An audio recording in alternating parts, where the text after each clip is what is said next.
আচ্ছা, এই ভিডিওতে প্রোগ্রাম কাউন্টার, রম মেমোরি আর পিএসডাব্লিউ রেজিস্টার নিয়ে জানবো। রম মেমোরির ছোট কিছু ম্যাথ আছে আর পিএসডাব্লিউর কিছু ক্যালকুলেশন আছে, তো ভিডিওতে এগুলা কভার করার চেষ্টা করব।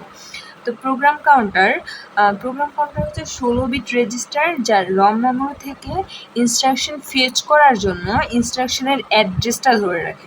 ইনস্ট্রাকশন ফেচ করার জন্য ইনস্ট্রাকশনের যে অ্যাড্রেসটা, ওই অ্যাড্রেসটা ধরে রাখে। আর প্রোগ্রাম কাউন্টার রেঞ্জ এটা 0000 থেকে FFFF পর্যন্ত, এটা 64 কিলোবাইট প্রোগ্রাম মেমোরি অ্যাড্রেস করতে পারে। আর রম স্পেসিং বা রম মেমোরি কি, যে এটা হচ্ছে 64 কিলোবাইট ইন্টারনাল রম থাকে, মানে স্ট্যান্ডার্ড 8051 স্ট্যান্ডার্ড 8051 এর ইন্টারনাল রম 4 কিলোবাইট। আর এর অ্যাড্রেসের রেঞ্জটা এরকম 0000 থেকে 0FFF পর্যন্ত, মানে হচ্ছে হেক্সাডেসিমাল ভ্যালু। আর এটা কি হয় যে প্রোগ্রামের সাইজটা 4 কিলোবাইটের বেশি যদি হয়, তখন এটাতে হচ্ছে এক্সটার্নাল রম ব্যবহার করতে হয়, মানে এক্সটার্নাল রম ব্যবহার করা হয়। তো এটা যদি এখন একটু ম্যাথ বা ক্যালকুলেশনটা দেখি, যে রম মেমোরির স্টার্ট আর এন্ড, মানে এটার হচ্ছে রেঞ্জটা কতখানি, এইটা আর কি ক্যালকুলেশন। যে কোশ্চেনটা বলতে যে find the ROM memory address of each of the following chips. তো এ নাম্বারে দিচ্ছে আমাকে যে এটা উইথ 4 কিলোবাইট, আমার এইটুকু কাজে লাগবে। 16 কিলোবাইট আর এখানে আসছে 32 কিলোবাইট। তো 4 কিলোবাইটকে আমি ফার্স্টে করবো কি,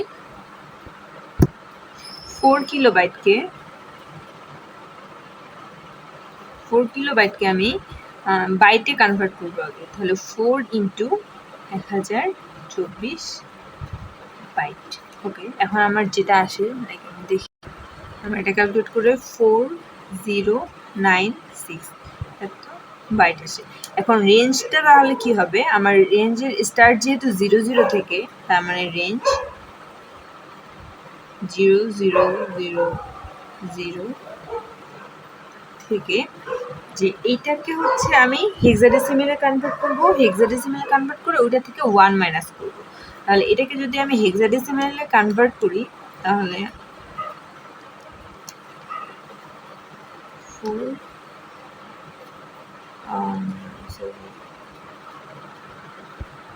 ডেসিমেলে 4096, এটাকে আমি হেক্সাতে কনভার্ট করব, তাহলে 1000H। এখন এটা থেকে যদি আমি 1 মাইনাস করি, তাহলে 0FF। এটা হচ্ছে আমার এ নাম্বারের জন্য অ্যান্সার। বি নাম্বারের জন্য তাহলে কি আসবে, 16 বাইটকে, মানে কিলোবাইটকে বাইটে কনভার্ট করব, 16 ইন্টু 1024, আমার এটা আসে 16384 বাইট। এটাকে হেক্সাডেসিমেলে কনভার্ট করছি, এখানে 0x দিয়ে এখানে ভ্যালুটা দিলে এটা হচ্ছে হেক্সাডেসিমেলে বোঝায়। তাহলে রেঞ্জটা আমার কি আসলো, 0000 থেকে এই 4000 থেকে 1 মাইনাস করলে হেক্সাডেসিমেলে যেটা আসবে 3FFF, এটা হচ্ছে আমার রেঞ্জ। তো 32 বিটেরটাও সেম ভাবে, এটা আমি আর দেখাচ্ছি না। ওকে, পিএসডাব্লিউ হচ্ছে program status word. PSW register is the 8-bit special function register that store register, যেহেতু তার মানে কোনো কিছু স্টোরি করবে, stores status, এটা কি স্টোর করে, স্ট্যাটাস স্টোর করে, and control information about the processor, কি স্টোর করতেছে, স্ট্যাটাস স্টোর করতেছে, আর কন্ট্রোল ইনফরমেশনগুলা স্টোর করতেছে। আমরা এগুলা দেখবো, একটু পরে দেখে নেব। তারপরে কি, যে ইট কন্টেন্স ভ্যারিয়েবল ফ্ল্যাগ, আমরা হচ্ছে ফ্ল্যাগ যে রেজিস্টারগুলো ছিল, এটা হচ্ছে এই ফ্ল্যাগগুলা স্টোর করে, যে contain variable flag bits that indicate the result of arithmetic and logical operation as well as control bit that affect processor operation. মানে অ্যারিথমেটিক লজিক্যাল অপারেশনে আমাদের যে carry bit, auxiliary, parity, overflow, আর তারপরে হ্যাঁ, এই ফ্ল্যাগগুলা, মানে ফ্ল্যাগগুলার হচ্ছে স্ট্যাটাসটা স্টোর করে। এখন এখানে যদি দেখি, এটা যেহেতু 8 বিটের একটা রেজিস্টার, 8 বিটের রেজিস্টার, এর জন্য এটার এই যে পুরো 8টা বিট নিছি, মানে 0 থেকে 7 পর্যন্ত 8 বিট। তার মধ্যে এই যে 7 যে বিটটা এটা ক্যারি ফ্ল্যাগ। ওকে, ক্যারি ফ্ল্যাগ কি, যে আচ্ছা আমি লিখি ক্যারি ফ্ল্যাগ। এখন বাইনারিতে লাইক আমি ধরলাম যে একটা নাম্বার 1 1 8 বিটেই যোগ করব, যেহেতু অ্যাডিশন আমি নিচ্ছি। এটার সাথে আমি এখন যোগ করতেছি যে 1।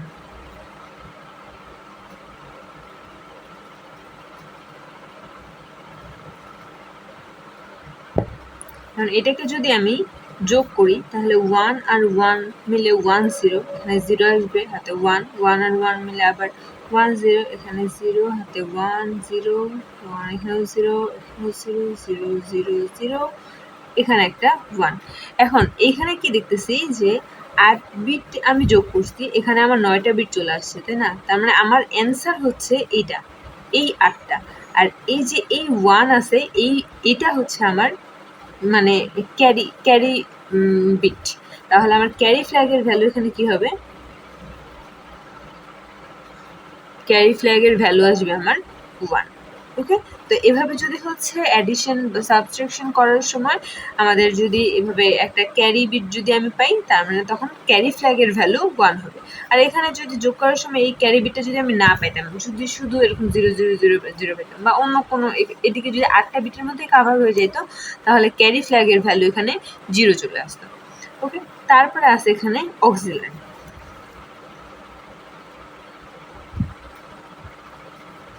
Auxiliary flag.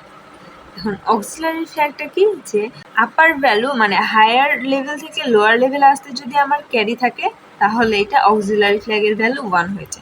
তো এটা যদি আমি এক্সাম্পল দেখি যে 0 0 0 0 আর এটা 1 1 1, এটা একটা বাইনারি নাম্বার, এটার সাথে আমি এটাকে যোগ করব।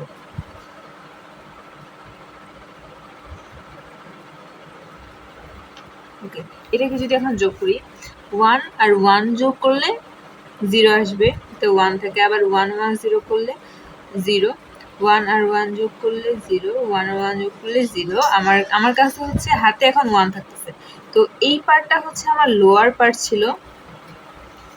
লোয়ার পার্ট থেকে এই পাশে আপার পার্টে আমি যাওয়ার সময় 1 বিট ক্যারি করে নিয়ে যাচ্ছি, মানে 1 ক্যারি করে নিয়ে যাচ্ছি। 1 যখন ক্যারি করে নিয়ে যাচ্ছি, তাহলে এই 0 আর 1 মিলে আমার আসবে 1, তারপর এইদিকে 0ই থাকতেছে। এখন লোয়ার থেকে হায়ারে যাওয়ার সময় যে আমি 1 ক্যারি করে নিয়ে গেলাম, এই জন্য অক্সিলারি ফ্ল্যাগের ভ্যালু আমার আসবে 1। ওকে, তারপরে হচ্ছে F0, আর এইখানে এই যে 1 নাম্বার যে বিটটা, এই দুইটা হচ্ছে ইউজার ডিফাইন ফ্ল্যাগ, এই দুটা হচ্ছে ইউজার ডিফাইন ফ্ল্যাগ। ওকে, তারপরে RS1 আর RS0, এই দুইটা রেজিস্টার ব্যাংককে ইন্ডিকেট করে। মানে 4টা রেজিস্টার ব্যাংক আছে, 4টা রেজিস্টার ব্যাংকের মধ্যে মানে কোনটাকে সিলেক্ট করতেছে ওইটা, এই দুটো আর কি সিলেক্টর। আর রেজিস্টার ব্যাংক যদি আমি দেখি যে ব্যাংক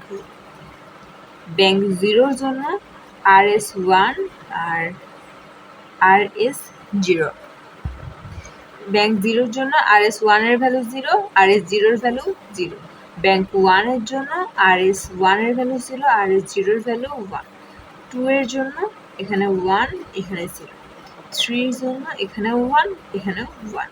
ওকে, আর যদি হচ্ছে আমার যদি কোশ্চেনের মধ্যে এরকম সিলেক্টর দেওয়া থাকে যে ব্যাংক 0, ব্যাংক 1, ব্যাংক 2, ব্যাংক 3, যদি কোনোটা দিয়ে থাকে, তাহলে এই অনুযায়ী আমি RS1 আর RS0-র ভ্যালু বসাবো। আর যদি কোনো কিছু দেওয়া না থাকে, তাহলে বাই ডিফল্ট এটা হচ্ছে এটা মানে 0 0 বসবে, RS1 এর ভ্যালু আর RS0-র ভ্যালু তখন 0 0 বসবে। ওকে, এখন ওভারফ্লো আর এটা তো হচ্ছে ইউজার ডিফাইন, আর এটা আছে হচ্ছে প্যারিটি হয় কি, যে আচ্ছা আগে হচ্ছে এই ওভারফ্লোটাই দেখি।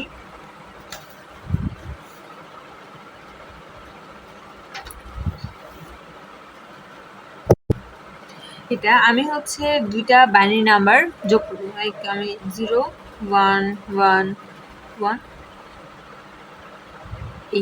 এটার সাথে যোগ করব 0 0 0 1। ওকে, এখন এইটা তো আমার একটা পজিটিভ নাম্বার। পজিটিভ নাম্বার কিভাবে বুঝতেছি? এই যে এই বিটটা আমার 0, 0 মানে এটা পজিটিভ, এখানেও 0 মানে পজিটিভ। এখন দুইটা পজিটিভ নাম্বার যদি আমি যোগ করি তাহলে কি পাবো? একটা পজিটিভ নাম্বারই পাবো। এখন এই দুটোকে যদি আমি এখানে যোগ করতে যাই তাহলে কি আসে? 0 0 0 0 0 0 0 1। এইটা কি? এটা অ্যান্সারটা দেখে কি বোঝা যাচ্ছে? এটা যেহেতু 1 মানে অ্যান্সারটা আমার একটা নেগেটিভ নাম্বার আসছে। এখন দুইটা পজিটিভ নাম্বারের যোগফল একটা নেগেটিভ নাম্বার, এটা তো কখনো পসিবল না, তাই না? তার মানে এটা হচ্ছে ওভারফ্লো হয়েছে। তাহলে এখানে ওভারফ্লোর ভ্যালুটা হবে 1। ওকে, অথবা এরকম যদি আমি দেখতাম যে দুইটা পজিটিভ নাম্বারের দুইটা নেগেটিভ নাম্বার যোগ করে আমার পজিটিভ নাম্বার একটা আসছে, তো এটাও হচ্ছে আমার ওভারফ্লো। ঠিক আছে, তো তখনও আমার ওভারফ্লো এর ভ্যালুটা 1 আসবে। আর যদি হচ্ছে এখানে আমি সেম এখানে যদি আমি 0 পাইতাম তখন এটা ওভারফ্লোর ভ্যালু আমার 0 আসতো। ওকে, এখন প্যারিটি। প্যারিটি কি? যে আমার যে রেজাল্টটা পাবো, রেজাল্টের মধ্যে যদি আমার নাম্বার অফ 1 যদি অড সংখ্যক হয় তাহলে প্যারিটির ভ্যালু হবে 0, আর যদি ইভেন সংখ্যক হয় তাহলে প্যারিটির ভ্যালু হবে 1। লাইক আমি হচ্ছে ধরলাম যে প্যারিটি আমার হচ্ছে রেজাল্টের ভ্যালু এমন আসছে যে 1 0 1 1 0 0 1 0 এরকম আসছে। এখন এইখানে 1 এর সংখ্যা কয়টা? 1 2 3 4, চারটা 1 মানে even number of 1। Even number হইলে তাহলে প্যারিটির ভ্যালু হবে 1। ওকে, জাস্ট এটা মনে রাখতে হবে যে ইভেন নাম্বার অফ 1 হইলে প্যারিটির ভ্যালু 1, আর যদি অড নাম্বার অফ 1 হয় তাহলে প্যারিটির ভ্যালু 0। অড নাম্বার অফ 1 হলে প্যারিটির ভ্যালু আসবে আমার 0। ওকে, এখন হচ্ছে এটার ম্যাথ দেখবো একটা। ওকে, আমার কোশ্চেনের মধ্যে বলছে যে show the contents of PSW register after the execution of the following instruction. Instruction কি? যে মুভ 0BF কে মুভ করে রেজিস্টার A তে নিয়ে গেছে, আর অ্যাড করছে কি? যে রেজিস্টার A এর সাথে 1B অ্যাড করে আবার হচ্ছে A তে রাখছে। তো আমার ফার্স্ট কাজ হবে যে এই হেক্সাডেসিমাল ভ্যালুগুলোকে বাইনারিতে কনভার্ট করা। তো 0BF এটাকে যদি আমি বাইনারিতে কনভার্ট করি, BF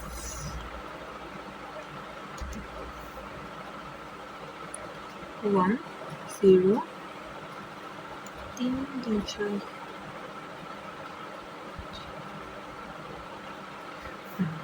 আর 1B।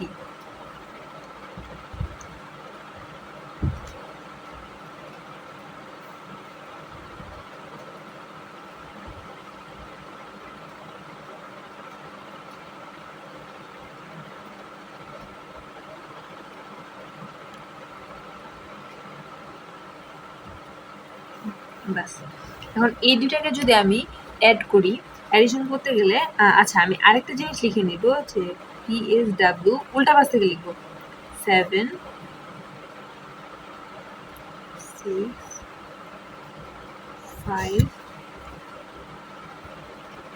4 3 2 1 0। ওকে, এখন ভ্যালুগুলা পাবো সুন্দর মতো। 1 আর 1 যোগ করলে আমার কি আসবে? 0, হাতে 1 থাকবে 1। এখন 1 1 আর হাতের 1 যোগ করলে আসবে 1, আবার হাতে 1 থাকবে। আবার এখানে 1 আর 1 যোগ করলে 0 আর হাতে 1 থাকবে। 1 1 আর হাতে 1 যোগ করলে এখানে 1, হাতে 1 থাকবে।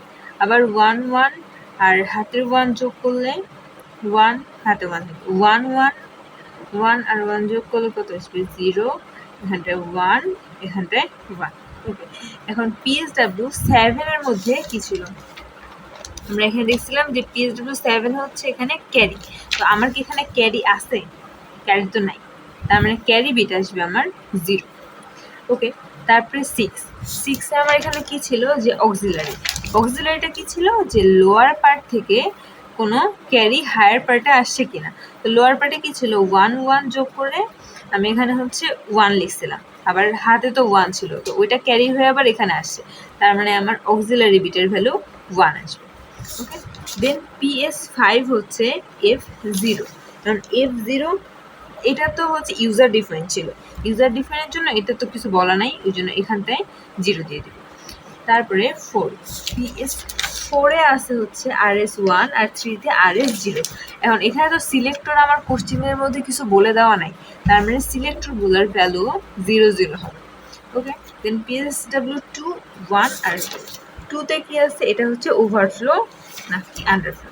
ওভারফ্লো তাহলে এটা কি আসছে 1, মানে নেগেটিভ ভ্যালু, এটা হচ্ছে পজিটিভ ভ্যালু। নেগেটিভ ভ্যালু আর পজিটিভ ভ্যালু ক্যালকুলেট করে নেগেটিভ ভ্যালু এটা আসতেই পারে, তার মানে PSW2 এর ভ্যালু আসবে আমার 0। ওকে, এখন PSW1 এটা তো হচ্ছে ইউজার ডিফাইন ছিল, তার মানে এটা 0।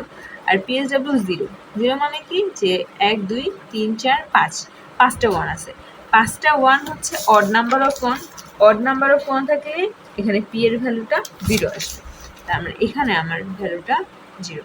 তো এগুলো আমি এভাবে লিখছি, এভাবে না লিখে আমরা হচ্ছে যে ক্যারি, তারপরে অক্সিলারি, এটা হচ্ছে ইউজার ডিফাইন অথবা হচ্ছে F0 এভাবে লিখতে পারি। তো আমি আর কি এভাবে লিখছি, অমনে লিখলেও কোনো সমস্যা নেই। এটা হচ্ছে PSW আর কি এই ম্যাথটার ক্যালকুলেশন।